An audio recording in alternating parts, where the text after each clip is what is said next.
Guys इस video में हम बात करेंगे एलिमेंट्स ऑफ कम्युनिकेशन, यानी कम्युनिकेशन के लिए के जो एलिमेंट्स होते हैं उनके बारे में।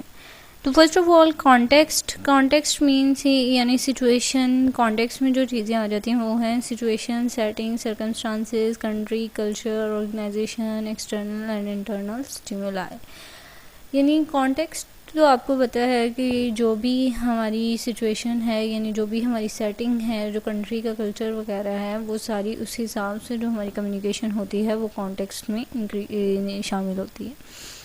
सेकंड है स्टिमुलस। स्टिमुलस का मतलब होता है कि मोटिवेशन। हम जो भी बात कर रहे हैं उसके पीछे मोटिवेशन क्या चीज़ है, यानी हम किस वजह से कर रहे हैं। इसका मतलब होता है ज़रूरत, यानी हमें क्यों बात करने की ज़रूरत पेश आ रही है।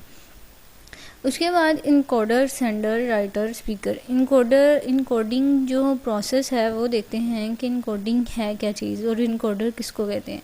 A process to transform the ideas into words, symbols, pictures और diagrams, gestures, etc. यानी हमने जो बातें बोलनी होती हैं, हमारे जो आइडियाज़ होते हैं उनको जब हम वर्ड्स में कन्वर्ट करते हैं या पिक्चर्स में या सिंबल्स के थ्रू हम दूसरे पर्सन को समझा रहे होते हैं, उसको हम इनकोडिंग प्रोसेस कहते हैं। और जो समझाने वाला पर्सन होता है उसको हम इनकोडर कहते हैं या सेंडर कहते हैं या राइटर या स्पीकर कहते हैं।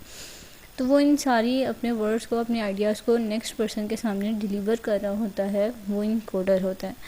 और जो माइंड में उसने प्रोसेस बनाया होता है अपने आइडियाज़ को कन्वर्ट करने का, वो सारा इनकोडिंग होता है। अब मैसेज जो है वो कम्युनिकेशन में इम्पोर्टेंट रोल प्ले करता है। इसमें हमारी इंफॉर्मेशन, आइडियाज़, फीलिंग, ओपिनियन और एक्सप्रेशन जो हैं वो शो होते हैं कि हम जो इन्फॉर्मेशन दे रहे हैं, हमारे जो आइडियाज़ हैं, हमारी जो फीलिंग्स हैं, वो सारी चीज़ें जो हैं वो मैसेज में इंक्लूड होती हैं। नेक्स्ट हम देखते हैं कि नेक्स्ट चीज़ें क्या क्या हैं इसमें। तो चैनल। अब एलिमेंट जो है एक कम्युनिकेशन का वो चैनल भी है, यानी चैनल में क्या क्या चीज़ें आ जाती हैं कि हम जो चीज़ें नेक्स्ट पर्सन के साथ नेक्स्ट पर्सन को डिलीवर कर रहे हैं उसके थ्रू वो हम किसके थ्रू डिलीवर कर रहे हैं, यानी हमारा चैनल क्या है। हम मीडिया के ज़रिए हम कम्युनिकेशन कर रहे हैं, हम कोई व्हीकल इस्तेमाल कर रहे हैं, हम टेली कम्युनिकेशन मेथड यूज़ कर रहे हैं, यानी हमारा चैनल कुछ भी हो सकता है। यानी हम प्रोजेक्टर पे नेक्स्ट पर्सन को बता रहे होते हैं, हम मोबाइल पे हमारा चैनल हो सकता है कि हम उसके थ्रू कम्युनिकेशन कर रहे हैं। तो चैनल जो है वो कुछ भी हो सकता है। अब चैनल जो है, चैनल के थ्रू हमें टाइम, मनी, स्पीड, ये सारी चीज़ें जो हैं वो शो हो रही होती हैं। अर्जेंसी या सूटेबिलिटी, यानी हमने सूटेबिलिटी देखनी होती है कि इस तरह का इन्वायरमेंट है तो इसमें चैनल कैसा होना चाहिए। फॉर एग्जांपल हम किसी यूनिवर्सिटी की क्लास में बैठे हुए हैं तो वहाँ प्रोजेक्टर जो है वो अगर उसका हम यूज़ करेंगे तो वहाँ सूट करेगा। तो इसी तरह अर्जेंसी। तो ये सारा चैनल के बारे में था। अब रिसीवर और की यानी डिकोडिंग की अगर बात की जाए, इनकोडर तो मैंने आपको बताया कि वो पर्सन जो कुछ बोल रहा होता है अपने आइडियाज़ को वर्ड्स में कन्वर्ट करके सामने पर्सन को बता रहा होता है।